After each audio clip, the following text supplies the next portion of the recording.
یہ اوپر کلمہ لکھا ہے، صرف آپ نے ایک مرتبہ پڑھنا ہے اور ایک مرتبہ ہی شیئر کرنا ہے. خدا کی قسم آپ کا ایک شیئر کا بٹن دبانے سے جتنے لوگ اس سے آگے پڑھیں گے اس کا ثواب آپ کو گھر بیٹھے صرف ایک بٹن دبانے سے ملے گا.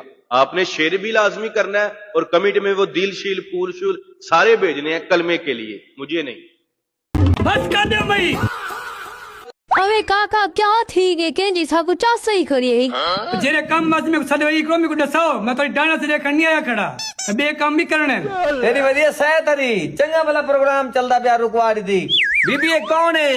کاکا یو تے ہے جڑا میرا پوتر کو ہوے روے سی دھارے ایک ڈھیری میرا پوتر.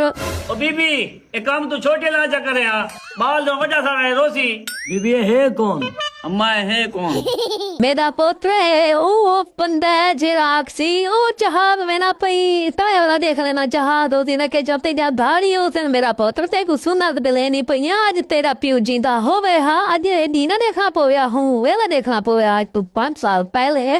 او بی بی اے کام ہوندن بعد دے. سنگر علی شہباز شہر سلطان لایا بیٹے تساں دے گانے بھی سنو تے کو ویلا بھی گھولو. بے وجہ پجیاں پہلے سب گانے سنا دے. ہاں تو بڑا جوان بنیا بیٹی تو چھوٹا ہوں میں تے کو ڈی تارے دکھاوا میں بڑا فنکار بنیا بدے. تو پانچوانے جہاں اپنے گلی تے مکدیاں کہنی اوے کاکا تو گانا نما سنوا جڑا کٹھینا پئی جڑا ہن ریلیز کرے تے پردیسی ڈولے والا او سنواوے.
کاکا سارے سب کو دیکھتے لاوا وہنے بیٹھے میں پھر ہیرا پتہ ہے میں کدے گے.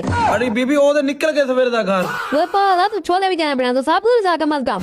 ارے بی بی سارے بیٹھے گانے دی چاسے تو ٹینشن نہ گین. وہ کاکا تو سارے علاقے دا امیر ہے تو لاہور نہیں بیٹھا میں گڈے دا بیٹھا میں روکیا نے تو ختم بھی دے دیں.